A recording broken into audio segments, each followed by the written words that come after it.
What is going on, basketball lovers and hoop heads? This is Checkup. I'm Bryce. Let's talk about basketball. We are currently about 2/3 of the way through the NBA season, and the Detroit Pistons, yes, ours, mine, yours, the Detroit Pistons, are one of the best teams in the entirety of the NBA. What a shock, what a surprise. A team that, just 2 seasons ago lost like 27 games in a row, something absolutely ridiculous. They have reinvented themselves, they have found themselves, they have an identity, and they are absolutely one of the best teams in the NBA. And yet, a question hangs over their head because they're young and they are relatively unproven. Can this team truly win the NBA championship? I've made it a bit of a goal of mine this year to put together a predictive model of sorts, or a ranking system of sorts that could rank teams based on regular season success into contender tiers, or to give me some sort of probability of contention, right? I've made that kind of a mission of mine to formulate a way to identify what teams that have success on the regular season, what can we translate from regular season success to the playoffs, because the playoffs really is a different game of basketball in this world. If you want to hear me explain that system, go listen to the most recent episode of my podcast. I gave an update on that system with modern and up-to-date info and statistics from this season, and I found out some interesting things. So if you want to hear how that's going, what my methodology is, go check it out. Again, like I said, last episode of my podcast. But this is within connection to that, where I want to talk about the Pistons. I want to talk about the season they have had, and I want to talk about whether we can project playoff success for them and how good they can truly be. So this is going to be kind of an open-ended video where I'm just talking and spitting some things at you, and I want you to take them into your brain and think about them and think with me and argue with me and get mad or be happy at whatever I say. That's what this video is going to be about. Let's go ahead and jump into things. I don't want to waste any more time.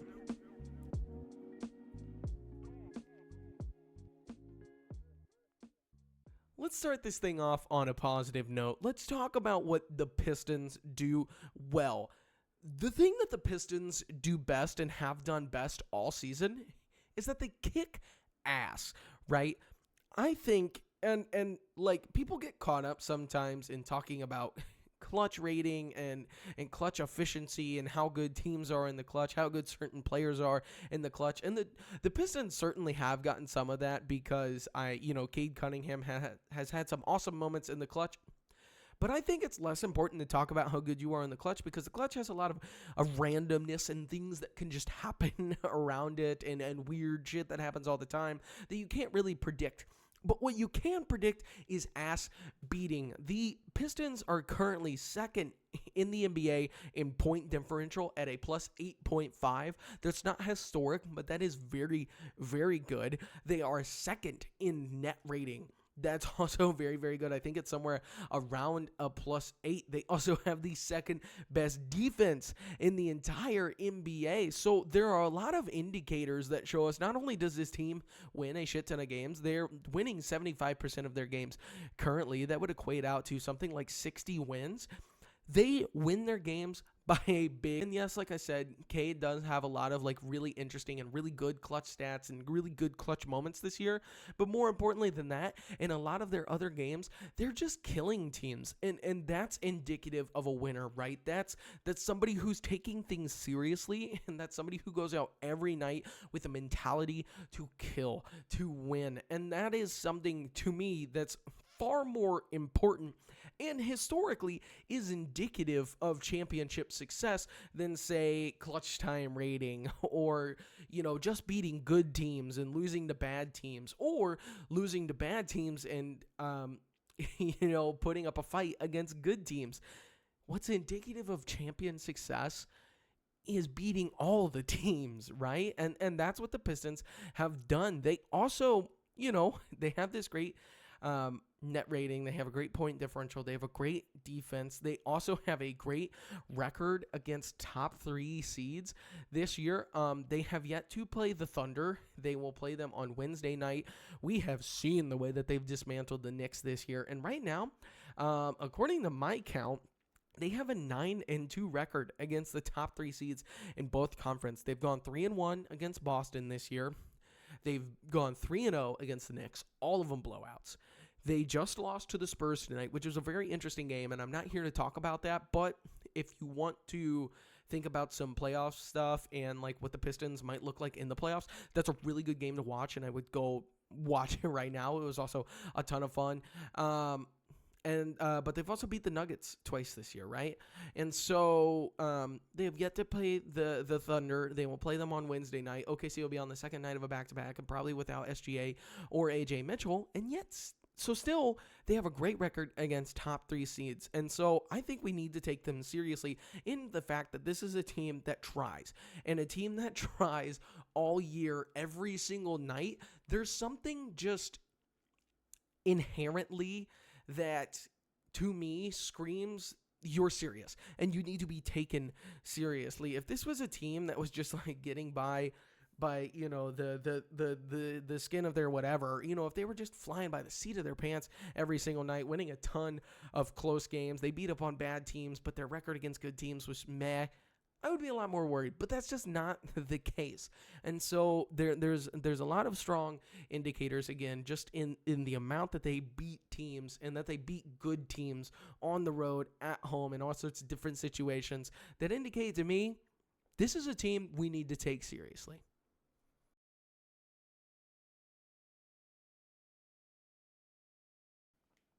So what is there to be concerned about with this team, right? If they go out every night and they put belt to ass on half of the league, they beat all the top teams like they're supposed to, they have a really great point differential and really great net rating. Excuse me as I drop my microphone there. What is there to be concerned about with this team?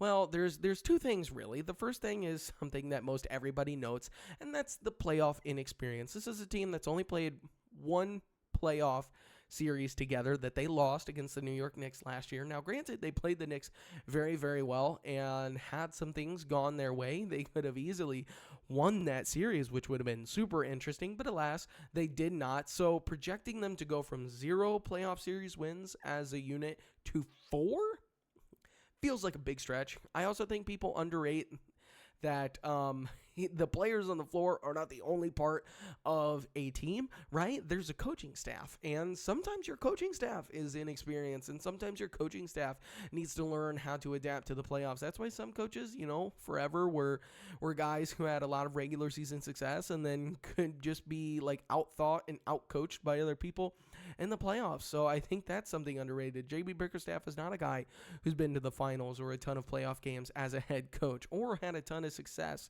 So I think that's something to think about and keep in the back of your mind, although I think some of that stuff is a little overrated. With OKC for the past couple of years, it's like if a spade's a spade. If it looks like a duck, if it talks like a duck, it's a duck kind of thing. Like if a team profiles as somebody who should see playoff success, then I'm not always going to doubt that stuff. I'm not always just going to take the experienced team over the inexperienced one. If all of the indicators show me that the inexperienced one is a really good damn basketball team, they can still see success. So I wouldn't, cut them out entirely for that reason. But the other big cause for concern with the Pistons is the offense, right? And their current offensive rating is 10th overall in the NBA. You should go check out my my podcast. I'm going to plug that again to hear some of the research that I found from champions over the past 15 years or so. But, there's been teams with worse offenses than 10th overall to win championships. It doesn't happen a lot. Happens very sparingly, probably once over that past 15 years, but it has happened. So that's not the nail in the coffin or anything. But a little bit of the nail in the coffin for me is the team's overall effective field goal percentage, which is 15th in the NBA, so teetering on back half of the league in effective field goal percentage. And just having an inefficient offense like that, you just have to be cream of the crop, absolute best in the NBA, the top 5 in almost every single one of these categories in order to be the one team that really pulls it out and wins the championship. I went back over the past 5 or 6 years, so not too far, but just a couple of years to look at the trend, and the teams that win the championship are oftentimes like top 4 or like top 1 or 2 in effective field goal percentage as a team.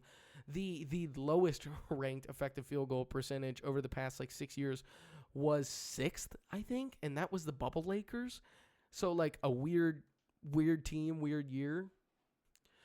So the overall offensive inefficiencies combined with the lack of a secondary creator, Cade, I love him, and I really truly do think he's probably one of like the top 6 or 7 best players in the NBA. He's the top 3 MVP candidate for me this year. He's an All-NBA first team guy, but for all of that, he is turnover prone, and he's a really poor rim finishing guard, honestly, and the jump shot can really be hit and miss. Sometimes it's good, sometimes it's not. So I think there's a lot of ways that you can defend this Pistons team that's just going to take them out of it offensively, and I just don't know if they're going to be able to score enough throughout the playoffs to really be a team that wins the championship. I just think it's too easy to get them into unfavorable matchups.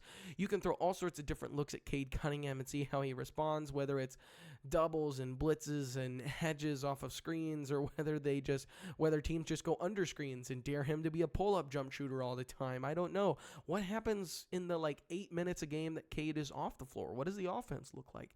It might be tragic. So I think that's the biggest cause for concern. I don't know. I think some of that's a bit of a nail in the coffin for me. At the same time, I don't want to count this team out because they're awesome. They're super fun. They're super young. They're super physical. They just beat the hell out of you. They're wicked competitors, you can tell. They get under people's skins, and I love that kind of stuff, especially from a young team. Just play with some moxie for a franchise that has lacked a lot of winning teams or a ton of success. I want them to be successful. I want the guys on this team to go out and have playoff moments, to start building their legacies and their careers. And I want there to be maybe not a dynasty in Detroit, but a team that's competitive for years to come. The NBA is better when the top end talent and when the teams at the top are interesting and fun, and the league is competitive. So that's what I want. But I gotta be honest, if you ask me, can the Pistons win the championship this year? I just have to say no. I think there's too many indicators that the offense is going to go sideways for them in the playoffs. They would have to break a lot of historical kind of regularities in order to be the championship winner. Now, could they make the finals? Absolutely. Could they make the Eastern Conference Finals? Absolutely. Are they the team hoisting the Larry O.B. at the end of the day? I don't think so, unfortunately. I think it's too easy to scheme against them. I think there's some indicators with the offensive stats, like I said, that just maybe it's not quite their year. I think they need one more kind of offensive go-to guy to really become a super dangerous threat. But that's not to take away from all the success they've had this year. Again, like I said, super fun team. I've enjoyed watching them every single moment. They are an absolute blast. And if you're not tuned in, if you're somebody who complains about the physicality or whatever, please get the hell off my page. Get out of here, because I'm here to enjoy basketball and all styles of basketball. But please let me know what you think. Maybe I'm wrong. Maybe I'm dumb. Maybe I don't know what I'm talking about. That's very possible. I oftentimes speak completely out of my ass. So feel free to let me know if I'm wrong in the comments. If you enjoyed this video, please leave a like, subscribe to the page. I'd love to have you stick around, and I will catch you in the next one. Goodbye.